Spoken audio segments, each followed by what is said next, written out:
Hi, it's Chris, and this is my review of reading through the Bible in a year chronologically. And this is August 13th, and today we read Jeremiah 31, starting at verse 15, finishing that up, and then jumped into chapter 49, starting at 34, and I think we finished that up. And then we went into Jeremiah 50 and 51. We don't finish 51, but we get into it.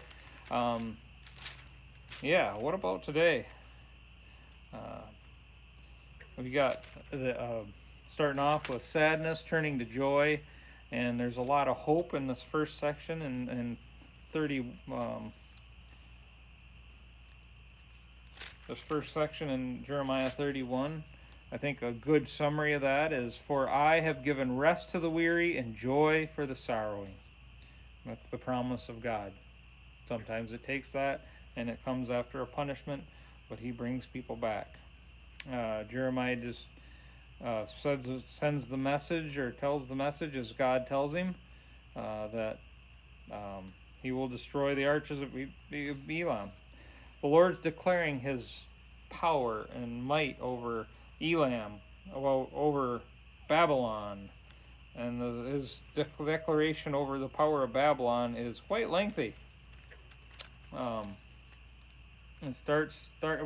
then we get 4 through 10, which is hope for Israel, because of Babylon's fall. But God, he alternates between, hey, Babylon's going to fall, but God's people will survive. Babylon is going to receive judgment, but God's people will see it through it. Why would God come against these people right here? We'll see how it's going to happen in verse 50, verse 38. "A drought will strike her water supply, causing it to dry up. And why? Because the whole land is filled with idols, and the people are madly in love with them."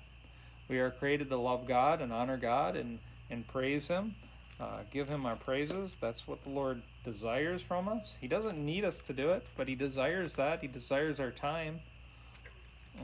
And I'm hoping and praying that whatever it is that I'm doing points people to Him, points to God. That's my goal in all that I do. I hope I get it right.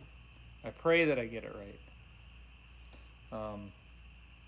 But bottom line is, for Babylon, he finishes up, he talks about all the destruction of Babylon here, but part of that says, "Flee from Babylon, save yourselves, don't get trapped in their punishment. It is the Lord's time for vengeance, and He will repay her in full." So that's how God does it. We don't need to take vengeance on ourselves. He will take care of it. "Vengeance is mine, saith the Lord." He's way better at it, got way more resources. We don't need to do it ourselves. We need to protect. We can protect our loved ones, protect the less, the weak, the orphans. Protect the sanctity of God, but stand up for the innocent. That's our calling. But vengeance, that's not our place. That's up to God. Allow God to have it. Sometimes He brings Babylon against us and evil against us in order to get us to worship Him fully and turn to Him and understand that we desperately need Him. That happens.